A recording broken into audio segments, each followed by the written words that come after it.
faced some stiff opposition from representatives like myself and Representative Nunn from Iowa, they have decided to forge ahead on their own and ram these rules and regulations through. So that is why we have introduced the REINS Act, legislation that will force the administration to rein it in quite literally. So any new rule proposed by the administration would be subject to approval by the House and the Senate. And this goes for all administrations as well. It would hold unelected bureaucrats accountable, and it would be making sure that they can stop imposing costly regulations on Iowans and all Americans with simply the stroke of a pen. We need to put a stop to it. So again, thank you to Congresswoman Cammack for her leadership on this issue, and I look forward to working with my colleagues this Congress to make sure we get this bill over the finish line, take that power from the bureaucrats, and return it to the people where it rightfully belongs. And now it's my honor to introduce my colleague, my friend from North Carolina, Congressman Dr. Murphy. Good afternoon, everybody. I want to thank Representative Cammack for resurrecting this bill, long overdue. You know, we were all elected to come here and drain the swamp, right? That was what the great moniker was, come and drain the swamp. And everybody thinks it's always the elected officials. We have some elected officials, some of which actually have been here 50 years, believe it or not. One of them is the most prominent place in the city. We have other officials that are here just a couple years. But what we have is we find out what the true swamp is. What is the true swamp? They're the unelected individuals, the unelected bureaucrats that move agencies at the pace of a large cargo ship. And what they do, however, is they direct rules, they direct regulations without ever being elected that affect every American's life. We hear examples now, the waters of the U.S. I look at CMS that promulgates 11,000 pages of rules every year. Recently, there's another rule by NOAA that permits and it prevents rather any vessel over 35 feet in length from traveling faster than 10 miles an hour until they're 20 miles offshore. That will literally cause recreational and commercial fishing to die overnight. These are rules by unelected bureaucrats, appointed and pushed forth and financed by, given direction by our executive branch. That's not the way our founding fathers had it work. So what we're trying to do, and it's a perfect moniker, perfect anagram, is to pull the reins back on federal spending. $100 million is a lot of money. That money is not to be directed by individuals who are not elected by the American populace. So this legislation, and I'm really, really glad that Representative Cammack has brought this back up, is starting to bring common sense back to this country. And if we're ever going to get this deficit dealt with, that's what it deals with. It has to deal with common sense. So thank you all for attending, and thank you for all my colleagues for highlighting this very important issue. And with that, I will bring up my one and dear, dear friend, Representative McClain. Thank you. Thank you. Well, thank you all. And first and foremost, I want to thank my colleague and my friend, Representative Cammack. What you have done bringing this legislation forth again with your passion around spending and really around putting the power back into the people's hand, we've got to applaud you. So thank you so much for doing that. At the end of the day, this is common sense legislation. Last time I read Article 1 of the Constitution, I didn't see anything in there about unelected bureaucrats getting to make rules in this country. Right? Think about that. That is the duty and the responsibility of Congress. And that duty and that responsibility was given to us by the people. Let's put the power back in the people's hands because we are a representative government of the people. Have some trust, have some faith in people, have some faith in the human race, for goodness sake. I mean, people will do the right thing. Let's have a little hope. Let's have a little positivity. The bottom line is the bureaucrats in these federal agencies have way too much power, little accountability anyways too, and the regulations they create cost taxpayers trillions of dollars. But these unelected bureaucrats don't care because it's not their money. It's your money. We cannot let this continue. The government is already too big and too powerful, and it's time to put the power back into the people's hands. And again, I want to thank my dear friend and colleague for bringing this up again. and all of the support that you have a little faith and trust in the American people. Thank you. Oh, I'm sorry. Oh, you're good. You're good. Story got away from me. Up next, I'd like to recognize one of our newest freshmen from the great state of Iowa, from the 3rd District, Representative Zach. Well, thank you all for being here today. Thank you, Congresswoman. Kat Cammack is truly not just a leader in this, but she has led the charge for 197 of our colleagues who truly want to see a rein-in on what our federal government is doing. Now, I'm from the heartland, little place called Iowa, home to a good friend called John Wayne. And Kat Cammack has shown true grit in standing up to the type of overreach that the federal government's attempting to do. Imagine a situation right now where an Iowan goes to bed on that family farm, or closes the door on their doctor's office, or shuts down their small insurance firm at the end of the week, and only to wake up the next morning and find that they are now liable to an unelected group of bureaucrats who have changed the game for them, who've now had an impact on whether they get to open up that business again, or whether they potentially face a criminal penalty or even jail time for something that unelected bureaucrats have changed without their say-so. Now, as elected officials, we would not have the opportunity to do that without answering to those voters on a very direct basis at our next town hall. But in Washington, you can change the game at night and can leave it on somebody else's doorstep to have to deal with, to the tune of trillions of dollars being impacted in additional costs on family farms, on the single mothers, and on small front businesses. Look, you've got a great team up here who has stood up to what's going on in Washington, D.C., and held not only the administration accountable, but helped those small communities truly have the opportunity to survive. In my district alone, we had an individual who was audited 27 times over the course of 2 decades, only to find out that it was actually the IRS who owed him money. And he put tens of thousands of his own dollars into hiring an attorney. Look, this is the reality. We have good people out there who want to do the right thing. Let's help them do that. The REINS Act ensures that Congress, the elected officials, are going to be the ones who are making those decisions, not the bureaucrats in basements in Washington. Congressman Cammack, thank you for taking the lead on this.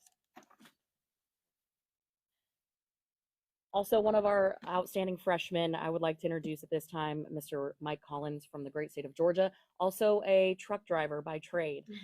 So he can speak to regulations at length, but you get 2 minutes. You know, I was back here bouncing around like a cat on a hot tin roof. You know, and I guess I want to take this in a kind of a different perspective. Yeah, I've spent the last 30 plus years of my life in probably one of the most regulated industries that there is in this country, and that is the trucking industry. As a matter of fact, when we ran and spoke with a lot of other small businesses, we find out that it's the same thing across the country in almost every industry. It is just the fact that you have got such an overreach from the federal government, from a 4th branch of government called bureaucrats that aren't elected to anything, that are out there regulating and sticking more regulations. And a lot of times you don't really find out what that regulation is until you get the violation. And to the point to where, and I'm going to tell you something, small businesses are the backbone of this country. And the regulations that have been imposed across this country on small businesses are what are putting them out of business, to the point where they either have to close shop or sell out to somebody bigger that it can afford to hire enough people just to comply with the crazy regulation that's been imposed on them. That's what's got to stop. That's also the type of things that run businesses off of the shores of America and into other countries because they can't afford to comply with these crazy regulations that we have up here. That's going to stop. One of the main things we campaigned on was getting involved with the REINS Act, and Congresswoman, I can't thank you enough for putting that up there. I hadn't been up here a month, and it's been incredible what we've been able to see being accomplished and what's being passed and pushed across to the Senate to get passed over there. I look forward to being a part of this, and I look forward to supporting this bill, and I appreciate the few minutes to get up there and speak about it. At this time, I'd like to turn it over to another outstanding freshman from New York, Mr. Langworthy.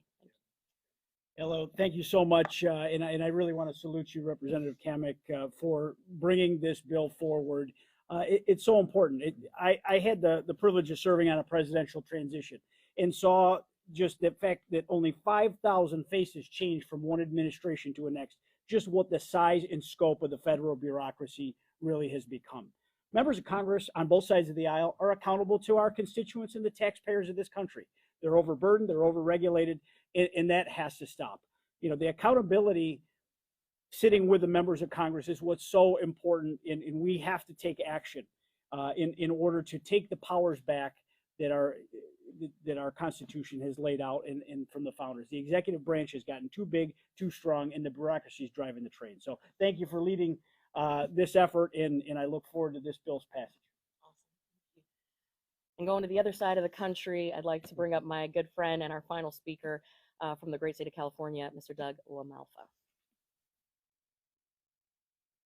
Yeah, thank you. In addition to all those oranges and horses she has down there, I'm also really excited about her representation of the original swamp rat, the greatest drag racer ever, Don Garlitz, down in her district there. So I come from Northern California. We have some of the most craziest regulations there. Simultaneously, in what is the current California, we have a drought emergency and we have a flood emergency. Can you imagine that? It's because we've had a lot of rain lately, and due to regulation, we're not as prepared for it with our levees, our water handling systems. Instead, we get our water taken away from us in agriculture. This in the time where we got $7, $8 dozen eggs. In the west half of the valley I represent, 250,000 acres of land were left out because of no water. It was indeed directed to other uses due to biological opinions and other things made by bureaucrats that don't really seem to care about what the people need in this country, in my home state, in agriculture and whatever. So Waters of the United States is yet another overreach that was pushed back for a while. It's alive and kicking once again and going to put people out of business, make food less affordable, less available for so many people, all because they want to regulate every single mud puddle, the water coming off your roof into a rain barrel, a man-made ditch in a drainage or an irrigation district. They believe it all belongs to them. And that's not the case. These are property rights that are in peril, and these are the people's needs that are in peril for their ability to afford what they need to do to put food on the table. And for the farmers that we're still going to need, unless we want to import all of our food, which works really great when you compare that to imported energy. So we have to rein these people back, because a lot of times when you're trying to get answers from them on how to deal with this regulation, they're not even at work. They won't even answer the phone, so we can figure out what the blank we're supposed to do with these people. I appreciate the time. Kat, thanks so much for taking the reins on this issue. I knew at some point that was going to be said. So folks, you've heard today, the regulatory regime is impacting everyday Americans. Regulators across the basements all around Washington, D.C., you are now on notice. You may be the regulators, but this is the deregulation team. And there's 179 of us today. Tomorrow there will be more, and we will keep going until we dismantle this bureaucratic state that has absolutely started the process of killing the American dream. We never stop. We never start these press conferences on time. We never end them on time. So this is a miracle in itself that we have started, and we have 3 minutes for questions. Does anyone have any questions?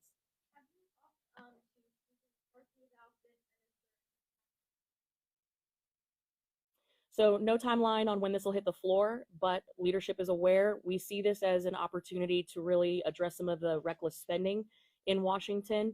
This is going to be a very powerful tool in the toolbox, and leadership is excited about this. On that note, I'd also like to say on the other side of this Capitol building, Senator Rand Paul, who has sponsored this bill for the better part of a decade, he is reintroducing the Senate version, the Senate companion version, and is excited about the momentum that they're building on the Senate side. How does this bill impact emergency regulations? A lot of controversy during the COVID. Some regulations that were made, some that stayed in place too long, but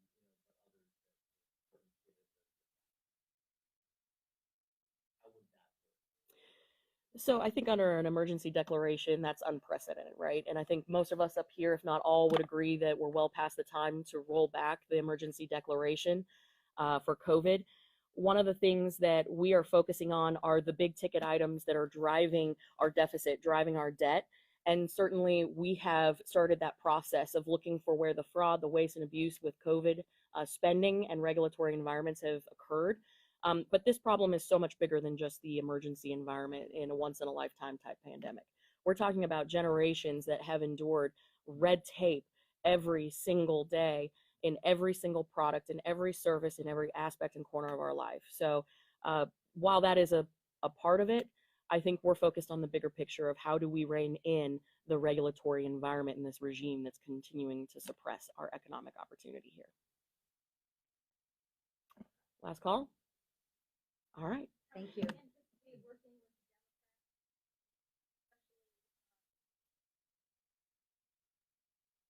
You know, I think our colleagues on the other side of the aisle, they face the exact same issues that we do when we go home. Their constituents are faced with the exact same red tape. Their constituents are faced with the high gas prices, with high cost of food. They have folks that are on fixed incomes that they have to answer to. And the answer, and I think we all, again, I'm not going to put, I only speak for myself, but I think by and large, we have figured out that throwing money at a problem does not make it go away. And continuing to tie people up in industries in red tape does not make the problems better. It makes them worse. So I think for the sake of their constituencies, Democrats ought to be taking a serious look at this, because if they are for accountability, if they are for transparency, and they are for the Constitution of which they took an oath to, they would sign on to this bill and vote for this bill, because it returns that power back to Congress where it was originally intended, and they are reasserting their role in the three branches of government. Not four, three. I appreciate you all for being here. Thank you so much. And thank you to my colleagues for your time and your comments today. I so appreciate it. And look at that, we ended on time. Have a great day, y'all.